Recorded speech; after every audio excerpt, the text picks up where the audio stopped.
Puis je pense pas qu'on peut définir le luxe. Je crois que le luxe, c'est quelque chose de très personnel. C'est l'idée qu'on s'en fait. Et il y en a pour qui le luxe, c'est la famille. Il y en a pour qui le luxe, c'est le repos. Il y en a pour qui le luxe, c'est marcher en forêt. À la fin des années 60, Cartier est une marque un peu une belle endormie, une belle oubliée. Moi, j'ai évidemment bien reniflé le potentiel énorme de cette marque. Et on a commencé par un produit qui était à l'époque un produit extrêmement luxueux, extrêmement utilisé. C'était le briquet. Et avec le briquet Cartier, qui techniquement était un briquet très intéressant, on a fait exploser les plafonds. Aujourd'hui, le résultat est formidable. On est les numéros 1 mondiaux en haute joaillerie. Dans l'horlogerie, on est un des big players dans le monde. Et enfin, on a développé énormément le métier qu'on appelle la gold jewelry, c'est-à-dire le métier de la bijouterie en or, la bijouterie un peu prête à porter. Bon, le succès du Love Bracelet est absolument gigantesque. C'est le plus grand succès de la bijouterie dans le monde.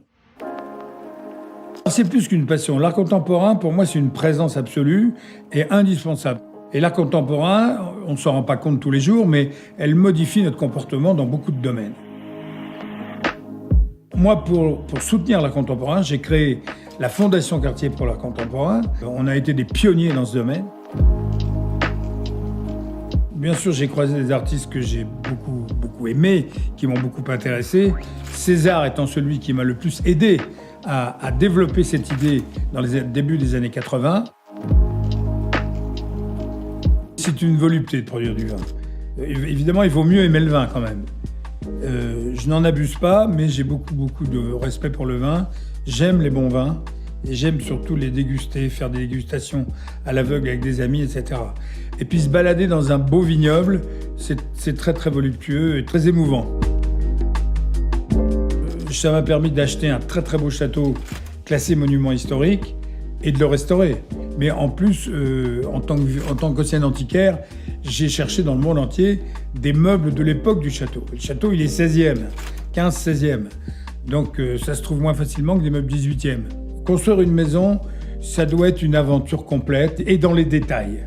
Par exemple, ici, à ma droite, vous avez le local de la cuisine. La cuisine, c'est un mazo du XVIIIe siècle, et le chalet tourne autour du mazo. Et ça a été vraiment une belle histoire.